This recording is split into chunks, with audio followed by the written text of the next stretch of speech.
We are in Matthew chapter 13. We have gone through chapter 12. Of course, that's what comes before 13. And Is this remedial Bible study? I don't know what to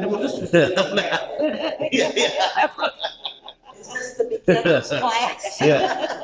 So that's what comes after it, and so trying to remember kind of what came before it, and there's that sense there's that story about Jesus and his mothers and brothers come, and he's like, here are my mother and brothers. He's looking at the people around him. Whoever does the will of my Father in heaven, is my my brother, my sister, or brother. And I think that's where our Baptist brothers and sisters, when you go to a church there, you hear it's like Brother Chris, brother Ed, Sister Gloria over here. Like that's People talk Franciscan brothers. Oh yeah, they have all those brotherhoods too. Brothers. But yeah, if you spend, because Kathy spent time inside, the Mormons do that too. Like if you spend any time with our Baptist brothers and sisters, your brother Vance, it's like that, like that. Yeah, maybe it's a Southern Baptist thing. And you got to remember, I grew up in Atlanta, which means I feel like it's just the way. They're all different. Different sections of the country, though. Oh yeah. And so like that. So I grew up, with Brother Dean, and all that stuff.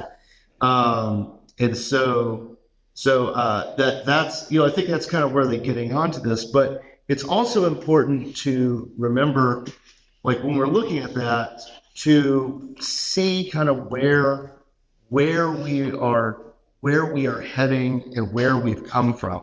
And the thing that I've kind of established now, and I really think this is going to be the big moving in the whole sermon series, is that I think it's chapter 7, verse 12, is that therefore whatever you do, therefore whatever you want men to do to you, do also for them.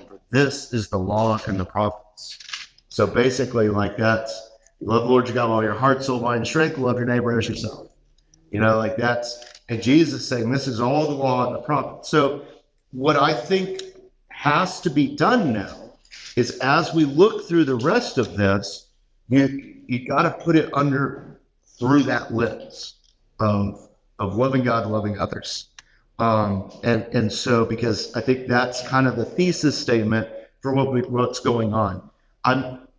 I may be wrong about that. That's In my book, it says consider the golden rule of one truck. Yeah. That's right. Yeah, the golden rule, and the fact that Jesus says, because this is the summation of the law and the prophets, like, so it's the golden rule, and then he backs it up, type of thing.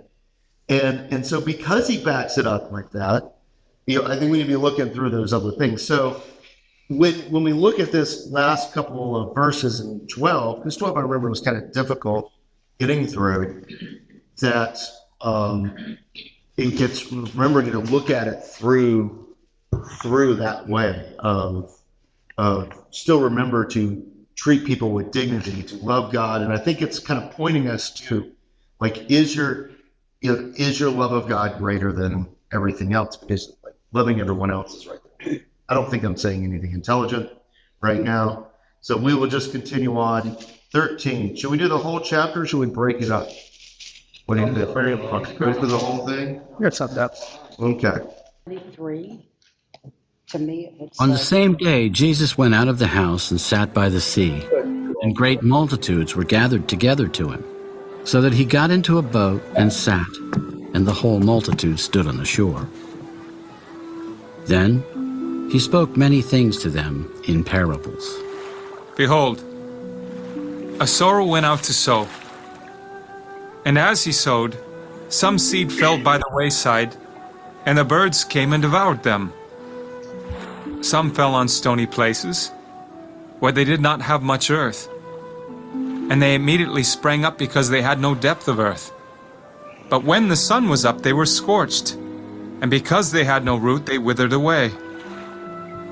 And some fell among thorns, and the thorns sprang up and choked them. But others fell on good ground, and yielded a crop, some 100-fold, some 60, some 30.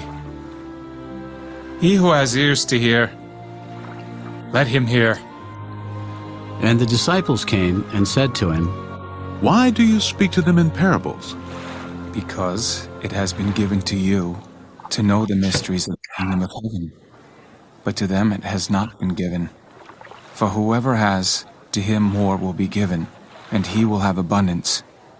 But whoever does not have, even what he has, will be taken away from him. Therefore, I speak to them in parables, because seeing they do not see, and hearing they do not hear, nor do they understand. And in them the prophecy of Isaiah is fulfilled, which says, Hearing you will hear and shall not understand, and seeing you will see and not perceive. For the hearts of this people have grown dull, their ears are hard of hearing, and their eyes they have closed. Lest they should see with their eyes and hear with their ears, lest they should understand with their hearts and turn, so that I should heal them. But blessed are your eyes, for they see, and your ears, for they hear. For assuredly, I say to you, that many prophets and righteous men desired to see what you see, and did not see it, and to hear what you hear and did not hear it. Therefore hear the parable of the sower. When anyone hears the word of the kingdom and does not understand it, then the wicked one comes and snatches away what was sown in his heart. This is he who receives seed by the wayside. But he who received the seed on stony places, this is he who hears the word and immediately receives it with joy. Yet he has no root in himself, but endures only for a while. For when tribulation or persecution arises because of the word, immediately he stumbles. Now, he who receives seed among the thorns is he who hears the word, and the cares of this world and the deceitfulness of riches choke the word, and he becomes unfruitful. But he who receives seed on the good ground is he who hears the word and understands it, who indeed bears fruit and produces, some 100-fold, some 60, some 30. Another parable he put forth to them. The kingdom of heaven is like a man who sowed good seed in his field.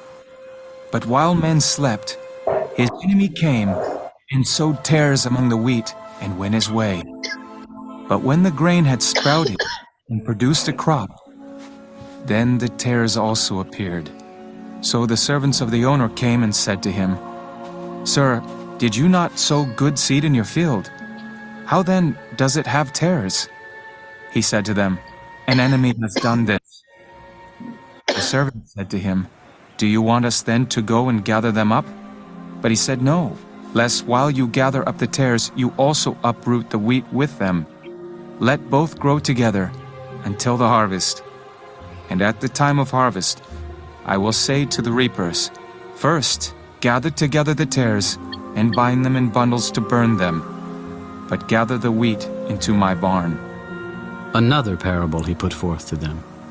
The kingdom of heaven is like a mustard seed, which a man took and sowed in his field, which indeed is the least of all the seeds. But when it is grown, it is greater than the herbs and becomes a tree, so that the birds of the air come and nest in its branches. The kingdom of heaven is like leaven, which a woman took and hid in 3 measures of meal till it was all leavened.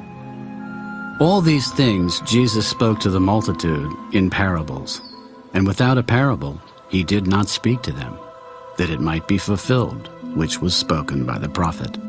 I will open my mouth in parables. I will utter things kept secret from the foundation of the world. Then Jesus sent the multitude away and went into the house, and his disciples came to him. Explain to us the parable of the tares of the field. He who sows the good seed is the Son of Man. The field is the world. The good seeds are the sons of the kingdom, but the tares are the sons of the wicked one. The enemy who sowed them is the devil. The harvest is the end of the age, and the reapers are the angels. Therefore, as the tares are gathered and burned in the fire, so it will be at the end of this age. The Son of Man will send out his angels, and they will gather out of his kingdom all things that offend, and those who practice lawlessness, and will cast them into the furnace of fire. There will be wailing and gnashing of teeth. Then the righteous will shine forth as the sun in the kingdom of their Father. He who has ears to hear, let him hear. Again, the kingdom of heaven is like treasure hidden in a field, which a man found and hid.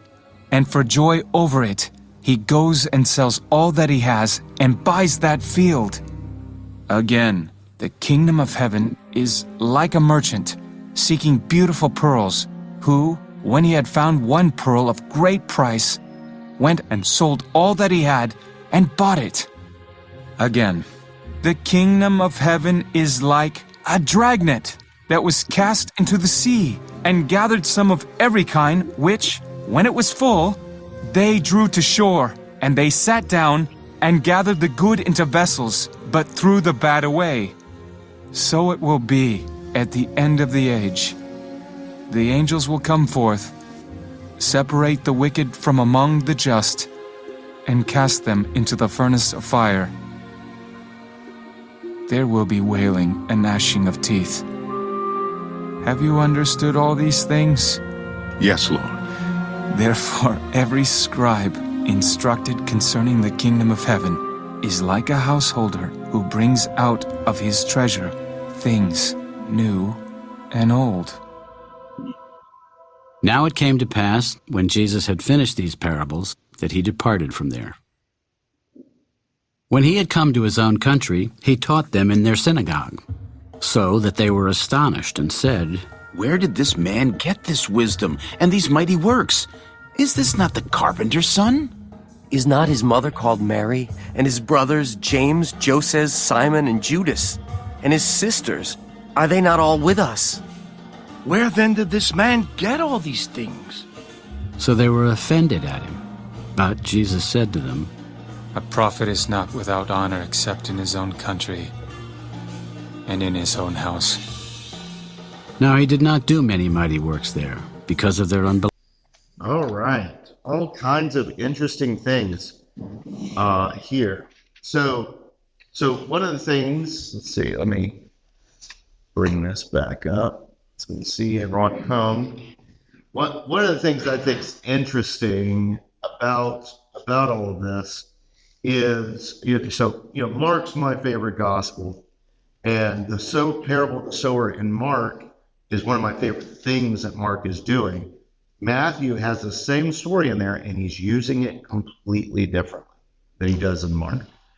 And so that's fascinating to me. And so I think that's why it's important to read, these gospels in the container that they are given to us in, because Matthew is using this story of Jesus to tell a different facet of the story.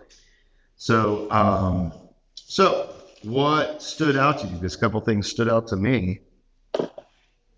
What's an overarching theme? Physical theme, we'll say. What's an overarching physical theme? Gardener. Gardener? Farmer. Farmer. One. Yeah, all these little parables, and a lot of them have to do with seeds, which is interesting. Is interesting to me because that's, it's a very gardener-like idea, of God being the gardener and planting the world. Another idea, and I don't know if this is valid.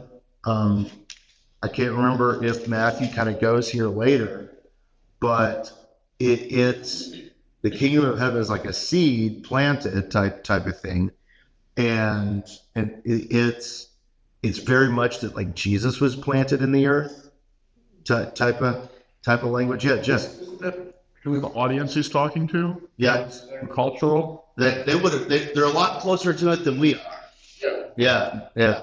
But Kind of stick in parables that they would understand. yeah, Kat. I think it's about mini gardeners, Mini gardens. Okay. people at this table going out and spreading the gospel. Yeah. And so like he's speaking to what they know and all those things. But we know some of this too about seeds and how all these things. We understand it as well. So what kind of stood out to you here? You go through this.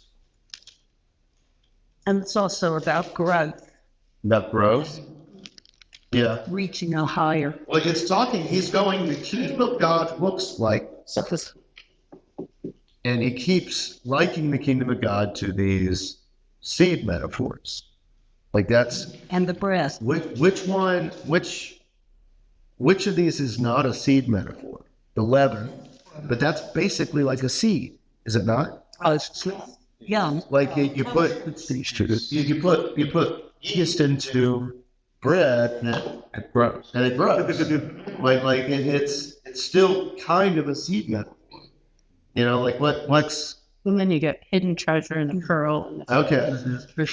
Yeah. So we start the fishnet, and so that's kind of the second half there. So let's get through the seed stories, and then we'll see what those are saying to us. So the first one is he talks about the parable of the sower, which parable of the sower is like one of the most famous ideas, I think, of Jesus. That there's basically four things, right? You have good soil, rocky soil, like what is thorny soil, and bad soil, right? And What was the thought you had about soil being changed and soil? so that was Mark. That was from Mark. That's Mark. That's Mark's thing. So like he doesn't really do that here. Because my whole thing with, I think, Mark, it's changing bad soil to good soil, is that because you have Jesus calming the storm, healing the man filled with a legion of demons, healing the woman who had been bleeding for 12 years, and then raising the dead go back to life. All those things are bad soil. And I think Mark is saying, hey, this guy turns bad soil. Okay? So it's the sower and all those stories right in a row. Like all that's it. Matthew is doing something different here. Like and I think he's using these stories to tell everyone, because he stays right on these like agricultural kind of seed metaphors here. So what do you think? What do you think? We kind of like prepping initially the disciples, but then other Christians, like Kathy said, like you're going to go out and you're going to share the good news in heaven. It's not everyone's going to be excited about it. Not everyone's going to, wow, there's going to be trouble. There's going to be bad people in with the good, but you can't judge that. Yeah. Weed out the bad without. Yeah. So I think that's a big part. Like, it's like some people are just going to be receptive to this and not. Like we see it in church all the time. Like that's you get some people that can just like they get like super into it and then they're gone. You know, like not even a year, right, Ed? You've been around long enough. You've seen it enough. I like that. Yeah, it's over. It's over there. But like that's so because of that, we tend to be a little worried. Like when the first thing that comes out of people's mouths, we want to transfer our ownership. You can see like 5 minutes of our campus. Like that's you don't know. We may be weird. Count the cost, man. like that is, and so and I also think that there's some self-referential understandings too. That sometimes we fall into these different places too, where it could feel just like we are just like there's thorns all around, nothing is good happening around us. Like, so I think it's a little bit both. I think that is kind of the point. Something that's really been hitting me about the Christian life lately has been we want to have an understanding of everything. Like, give me the understanding, right? And we're willing to like almost hurt people over that desire a lot of times. Like that's, or you believe this way different than I do, or something like that. And we're like, it comes to blows and all of that. And I kind of think that ambiguity in the parables is Jesus is kind of showing how the kingdom of God works. That it's something that affects our heart. And, you know, we can study it. It's good to study it. I'm not saying that go out and just be idiots. No, it's like we're all in Bible study right now. You know, and look at me. I've spent, you know, without scholarships, my education was multiple hundreds of thousands of dollars. You know, so like I've spent tons of money in the pursuit of education. Some of you look at me and are like, listen to that. Oh, Yeah. Like that's you need to put more into it. Like that. But that's kind of, yeah. So that's good. But I've really been kind of leaning on this, like because they even like complain about the parables here. What was that? Verse 10, and the disciples came and said to him, "Why do you speak to us in these parables? Like, why are you doing this?" And he answered, "Because it has been given to you to know the mysteries of the kingdom of God, but to them it has not been given." Now, imagine if I came up to Glenn, and I was like, "Glenn, you're always speaking in such cryptic, weird language. Just be plain with me. Like, what do I need to know here? I need to know." And then Glenn answers, "It's been given you to know the mysteries of the kingdom," and then walks away. Like that. That's like, well, that's not the answer that I wanted. But I think there's some truth in that. Is that it's kind of, it's not so much about here. What was the language we were using last week or a couple weeks ago about the procedure? Yeah, and substance. Yeah, procedure and substance. Like, I think that is kind of the idea that's being attacked here, is that oftentimes we make this all, we want this to be clean. We want the religion part of it to be so clean, and that we can have these clean defined lines. And it's like, ooh, Jim, I'm sorry, but the kingdom of heaven, it's at that line on that table, you know, like you sat over there, it's outside of the kingdom now, you know, you're on that table all by yourself. We want those things. And I don't know if this is true or not, but you look at the parable of the wheat and the tares, and it kind of backs that up. Like that's like that. It's like it's down there, the world, the flesh, and the devil took away the seed. Oh yeah, And that parable many years ago. oh yeah.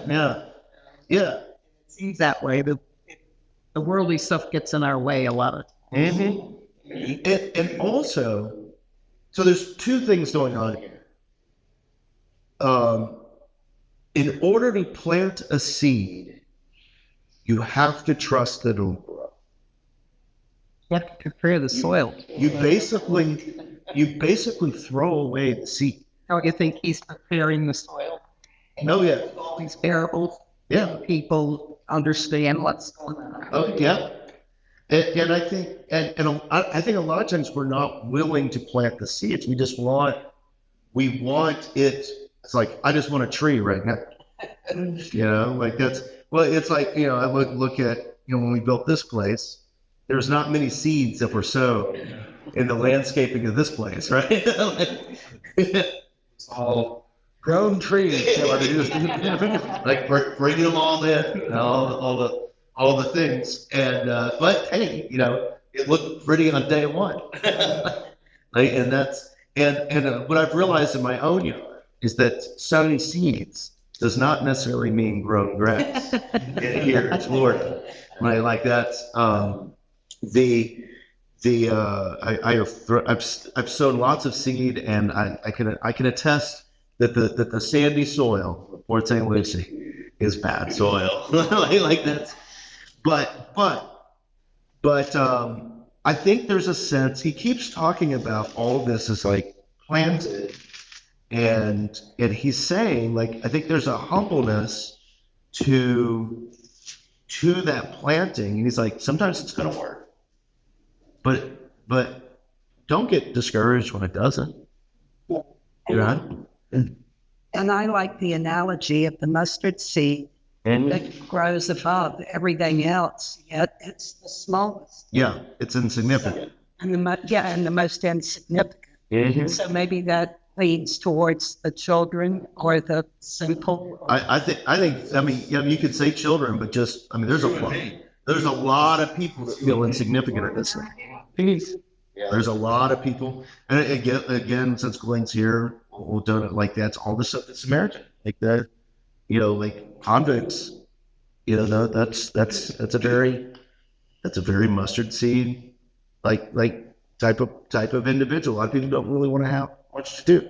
Not Pharisees, Pharisees, in other words. Yeah, like that's, and the thing is like you have different levels too of insignificance. We have, we're in Florida, so we have a certain amount of privilege over the flyover states, right? Like that's when we want to go out to the West Coast somewhere or something like that. You have all those Western towns, like Minnesota, and and all that, all those things. But it's that's in those seem like pockets of insignificance. But then you also go into those towns, even those small towns, and they'll even have their own pecking order. So this goes to macro, you go down to the little. So when do you think he's saying, come back to that love your neighbor? Mm-hmm. It's going to look different in different places. Yeah. Baptist church looks different than a Lutheran church. An Ethiopian church looks different than our churches. That doesn't mean it's not the kingdom of heaven. Yeah. Keep sowing. Mm-hmm. And I think one thing they keep saying too here, right? He says it in verse 16, right after he quotes Isaiah, that their ears are hard of hearing. So he goes, blessed are your eyes for they see and your ears hear. He keeps saying that over and over again. It's like, do you see yet? Do you see? Like, and that's, and it's like, look around. Like it's definitely around there. And that's why I'm kind of against it. Yeah. That's why I'm like a seed planted has to go away for a little bit, and then it starts to grow. And also, the seed is insignificant, as it starts to grow, and all those things. Go ahead. Because I was a gardener, a master gardener in Georgia, and the seed can lay dormant. Yeah. Until the time is right. Yeah. Hopefully all those. The preparation is until the rain or the heat or the cool. Yeah, the seed is there. Yes. Just plant it. And I think that's important when we talk about that, the wheat and the tares, according to what are the other non King James versions? Parable of the weeds. Yeah, weeds. What is the not King James? Articles. There is a lot. Like verse 29 says, they're like, "You want us to grab all the weeds?" And he's like, "No. Like if you gather up all of those tares or those weeds, you can uproot the wheat with them." And I think there's some truth in that what I was talking about earlier is that oftentimes we want this clean dividing line. Tell me just what the truth is, right? Show it to me.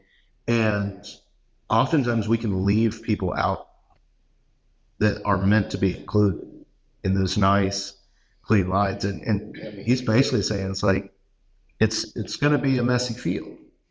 And the, don't get discouraged at the messy field that evil has wrought onto this world, right? Like it's all, and like if you listen to it, he starts talking about throwing in the fire and all that stuff, and think about how it's, but when you say in there generally, let it wash over you generally, it's like, it's all going to be dealt with. Like you're fine, just let it come up together. You're not dealing with it. Yeah.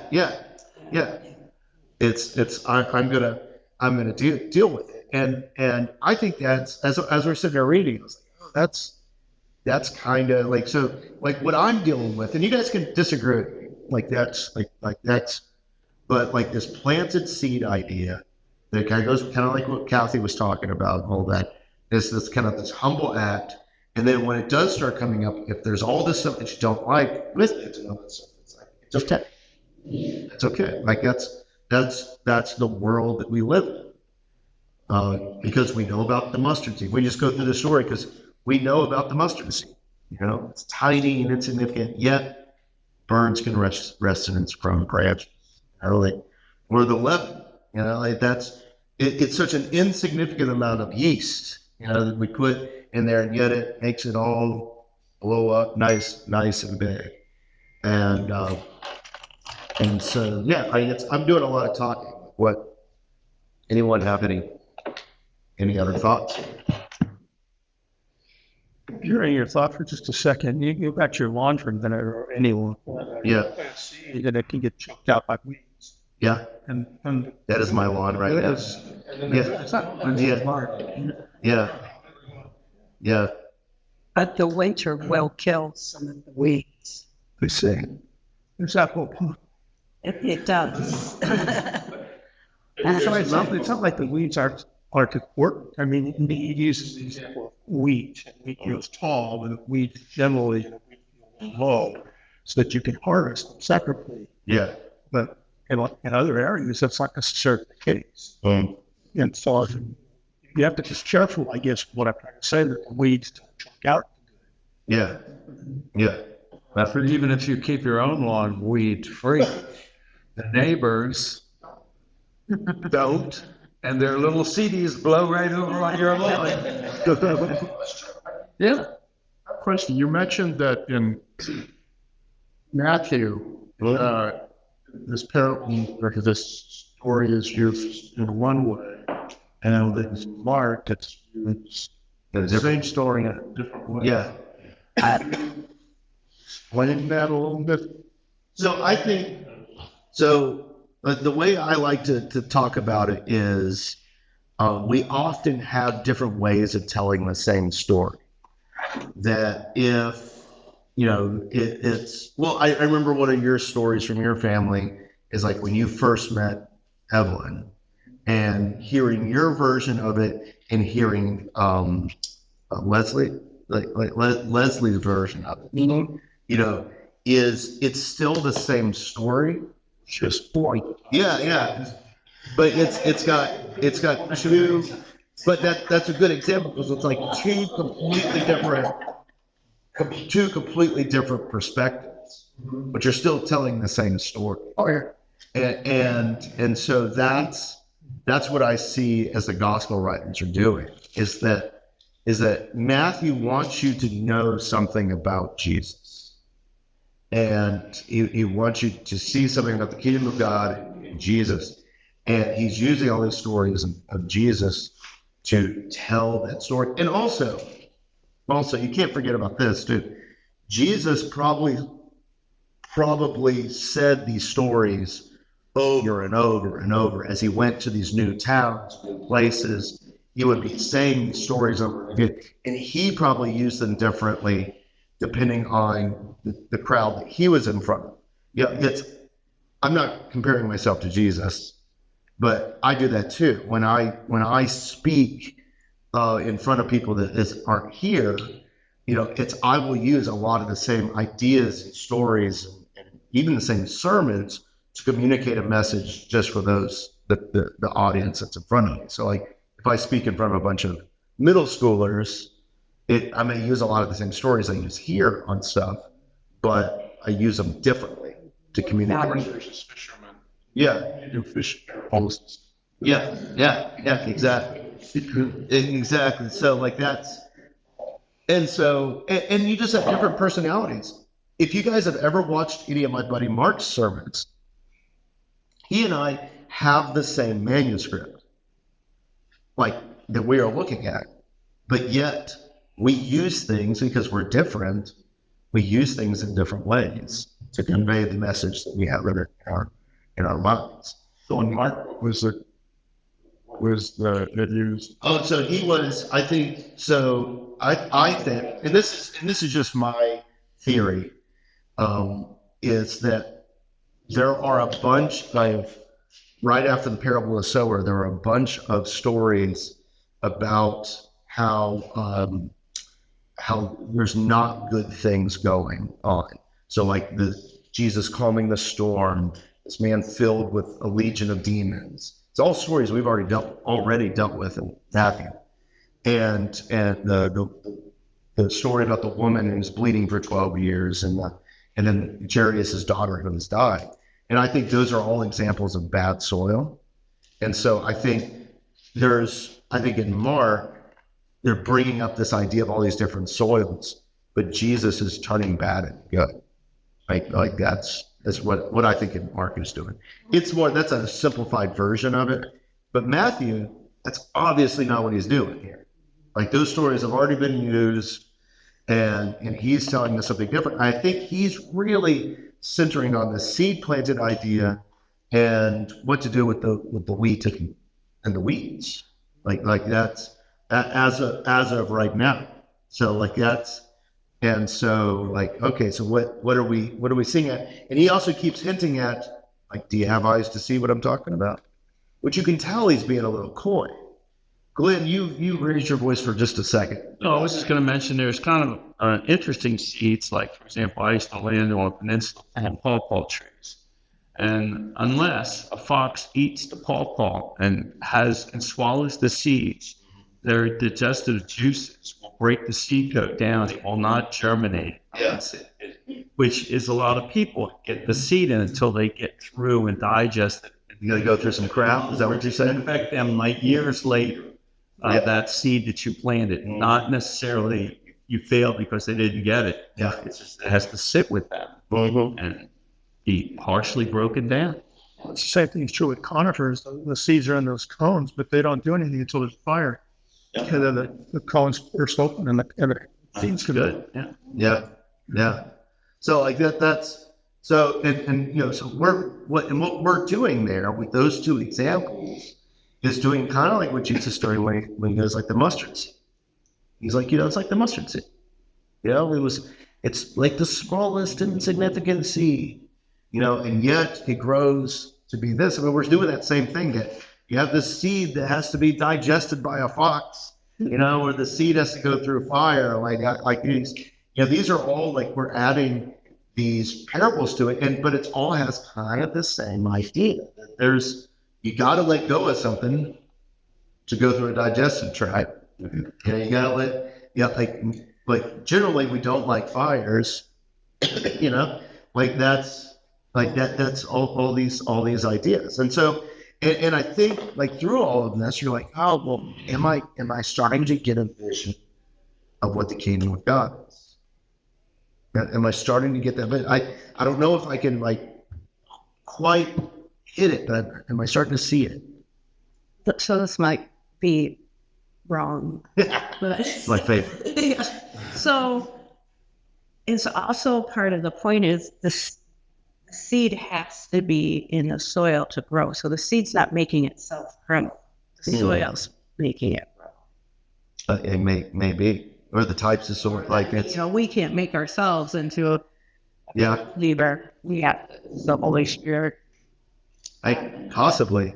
I don't know quite where your mind is on timing is everything. But that's I think not something weed God does. These are kind of like big ideas and little stories that we're dealing with lots of different histories from people and understandings, which is great.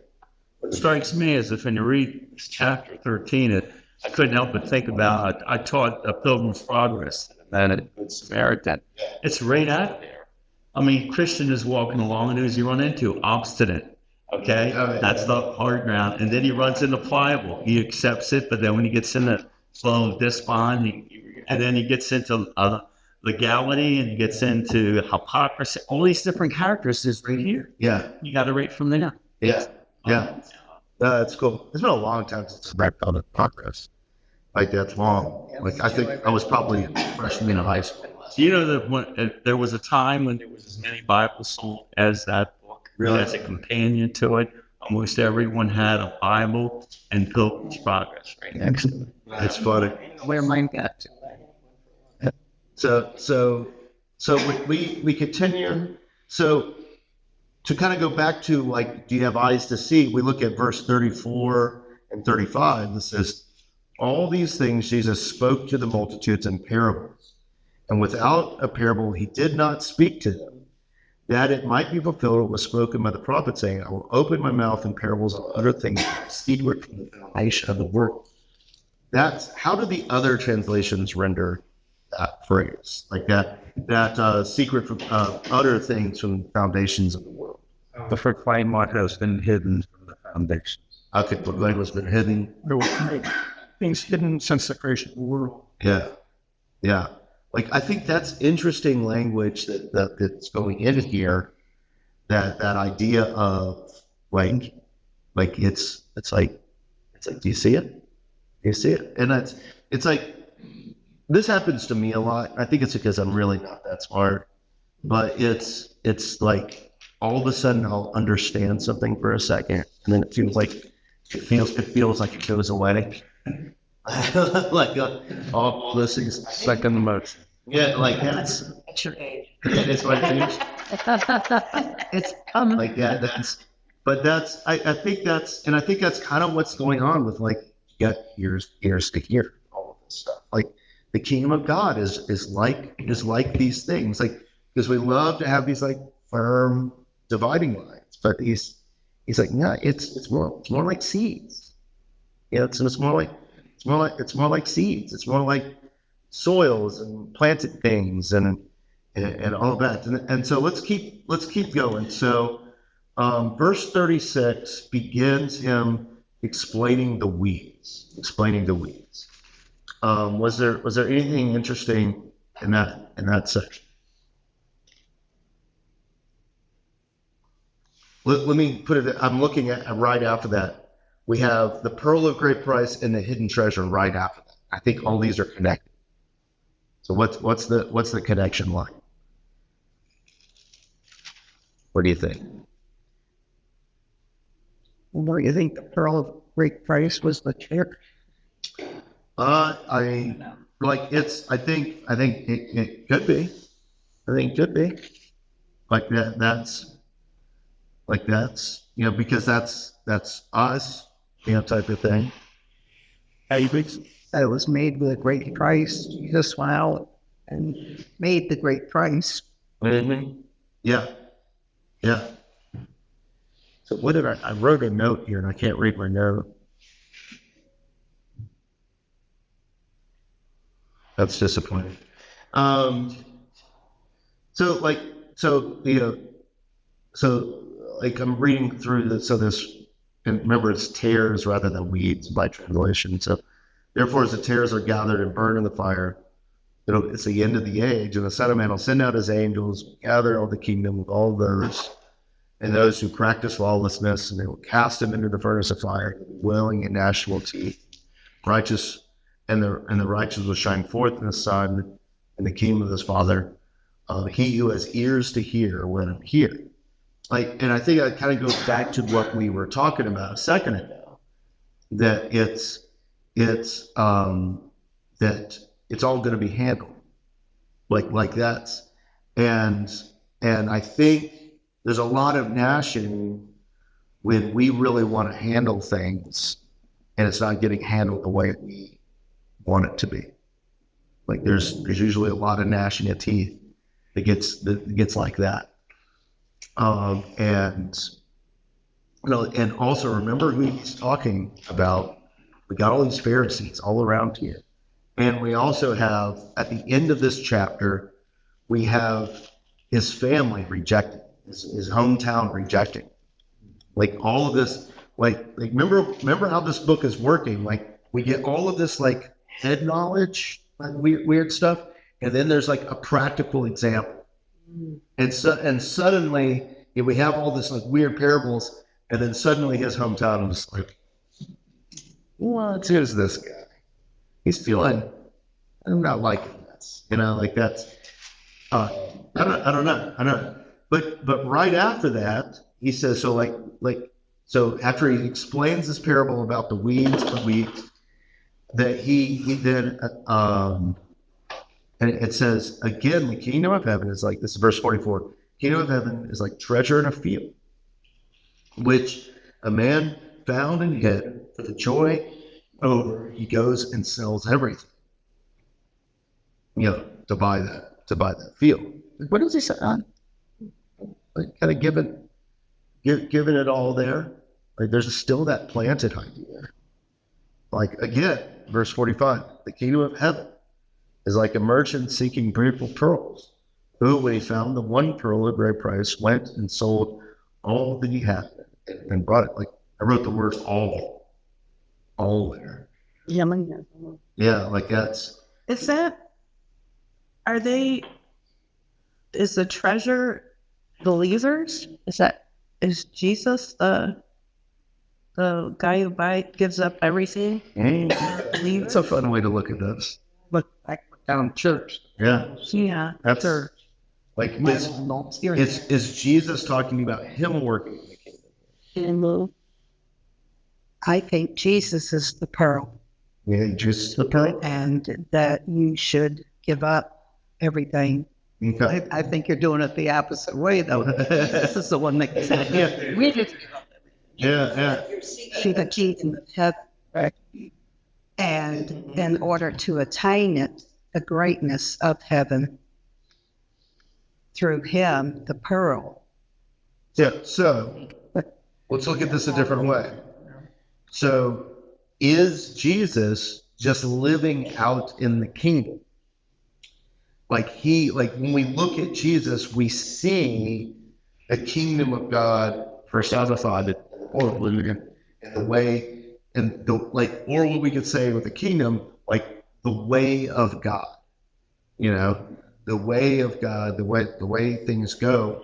And when we live in the kingdom, we live a similar, like take up your cross and follow after. Like, is it not so much like it's got to be this way and this way, but it's actually like this kingdom life, and we see Jesus showing us the kingdom perfectly, and we can continue to follow after him. So like that pearl of great price, is the church, but could we say it like this? Because we already have this metaphor in the church.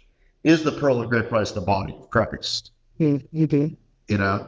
We already have that metaphor where it's kind of including us all, like this. And so then, what is this last little I should have known Dragnet. As soon as I saw Dragnet, that just like, head is like a Dragnet, I immediately thought of 60s television.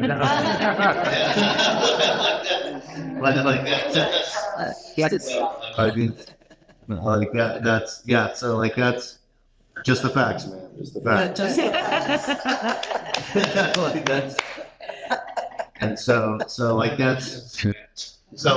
But it's a net that you drag along the ground. It's literally a drag net, not 60s television. And so what do you think's going on with this pair? How is it connected to the two right before it? Because again, remember, it's not a hard break. It's like, again, the kingdom of heaven is like a net that you drag along. It's cast in the sea, gathers some of every kind. which when it was full, they drew to shore, sat down, gathered all the good vessels, but threw away the bad. So it would be at the end of the age. Sounds just like the weeds. Yeah. Which verse was that? 47 or 49, like that area. Oh, okay. Yeah. Sorry, I was looking at, my Bible's got these headings. It makes it easy. Makes it look like I know what I'm talking about. Okay, I just opened that. Okay, yeah. Good. And so, like, So is it just simply that the kingdom of heaven is for everybody? No one's excluded? I mean, until you get believers, non-believers, but Yeah. everyone should be included. And yeah. Well, and is it, like, whose responsibility is the separation? Jesus is trying to reach everybody. yeah. Yeah.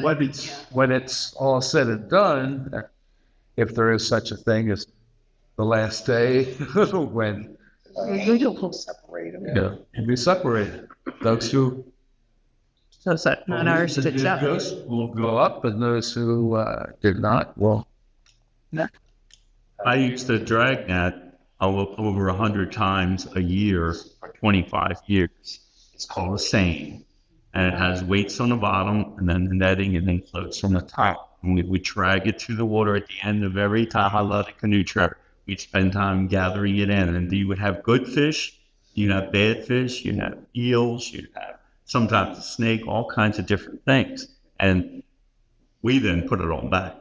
Yeah. The angels will separate it. Yeah. Yeah.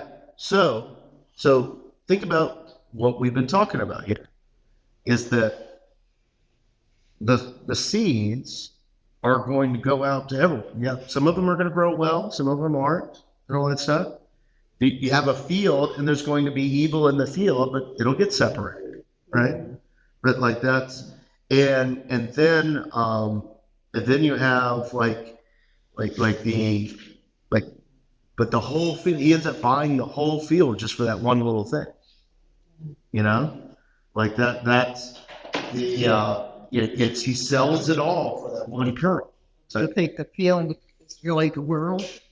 well, I think that's what it is, and that's and if we remember what is going on with the Pharisees and with the people, and even the disciples, like they're laser shot on a certain group of people, right? Like that there are some people that are just good and some people that are bad. Listen, I do that too. I do that too. Like I look at certain groups of people and it's like, oh, those are the people we want over there. And then these other ones, like, ooh, not so much, you know? And did the people at that time, they still, most of them expected coming in with a sword and taking over and throwing them out. So it's it's not bad. Yeah. And I think that's, and I think he's saying that it's more like seeds. Yeah. It's like, Yeah. And it keeps talking about the angels, the messengers, angelos there in Greek, that will come and do all those things. And just imagine Jesus telling this story in front of everybody too. Like just imagine how he would be telling this. And so it'll be at the end of the age, but it's like, I think we can make it more boring than it actually is. Like imagine a really good public speaker telling this story. It'll be at the end of the age that the angels will come forth and they'll separate all of those things, and there'll be all those and it'll be weeping and gnashing of teeth because everything is and people start laughing and stuff like that. Say, Joel. Yeah, like that. That's So like that exactly. Brother Asher. I dropped the mic. Yeah. And so, I think that helps us see, how this is being told here. And Chris, his choice, I don't know if it struck you, but his choice of something precious being pearl, which is bedelum. And if you look at the proper reference, bedelum. I don't know that word. Okay, any rate, it's for pearl. Okay. And then... Oh, it's Hebrew for... Okay. Yeah, and if you look back and mention creation, what was in creation in the garden that was so valuable? Gold and bdellium. Okay. Referring right back to that and referring it to the kingdom of heaven. See? Back to the garden. Okay, that's good. That's why you were here today. Yeah, that's why. Like that's a good thing. That may end up in a sermon. We'll find. Because he keeps talking about creation. Everything is going back to creation. That's the whole point of all of this. Is it's going back to the creation. And like so verse 51. This is kind of a funny thing. It's like Jesus says, like, have you understood these things? And they're like, yes, Lord. Do you think that was said with confidence? All of these. Yes. It's like a professor. It's like, you guys get it? Yeah. Close to lunchtime. Yeah, whatever you say. And so then he said to them, therefore, every scribe instructed concerning the kingdom of heaven is like a householder brings out his treasure things new and old. I have no idea what he means by that. What do you guys think is going on there? To give them away. Give his treasures up for the kingdom of heaven. Yeah, maybe. So let's see. Let me look at. Has become a disciple of the kingdom of heaven. So he maybe. It seems like the notes that I have, my study notes here, are all like talk. He's suddenly talking about the things from the Old Testament, like we get a sense of Jesus' relationship with the Torah and Torah interaction. That those trained in the kingdom could bring forth accepted interpretations of the Torah as well as new ones. But what authority with these new interpretations were given was a question taken up by Jesus' opponents. So I don't know. Like that's and then right after this, he's rejected in his hometown. By his own family. Like we know his family. Like we don't know why he's weird. And that so you have all this stuff. We have all these stories. And I think Ed Bach, I think you distilled it pretty well. That you have all these stories that are about it's kind of getting seeded everywhere, right? Like it's all these things, and then we see some of the bad stuff kind of coming forward, but also they immediately want to not throw seeds or something like that into there either. Like he's getting rejected now, and kind of the whole point is like maybe you shouldn't reject this. So yeah, I had an interesting one of the men from the ministry who just got down to jail a couple of years earlier. He's been there 12 years. And he was I had him on the radio giving his testimony, and he mentioned something that's really interesting. He was out there cutting lawns, and a man came out and he started talking to him and witnessing to him, and he got him to confess Christ. Yeah. And then he told him that he had been in jail. He said, I'm a police officer. If you had told me at the beginning you had got out of jail, I would have never listened to you. And that's an example of what you're talking about. Yeah, that's a good example. Because everybody can't afford the good dirt. Yeah. Okay, or the good Or fish. just aren't in it.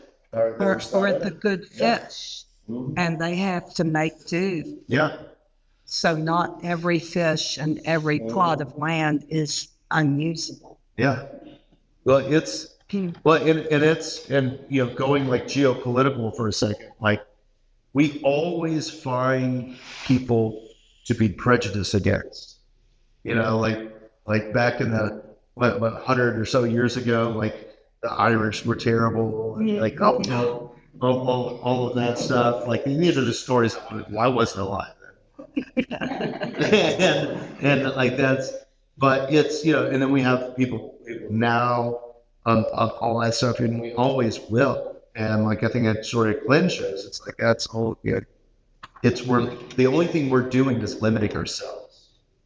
And it amazes me that people they think that there's strength in eliminating themselves, and that's And I think that's kind of what Jesus Copeland gets at. And that goes back to grace. It does. It does. It goes back to grace. So that's what we have. Anyone have any last thoughts? All right.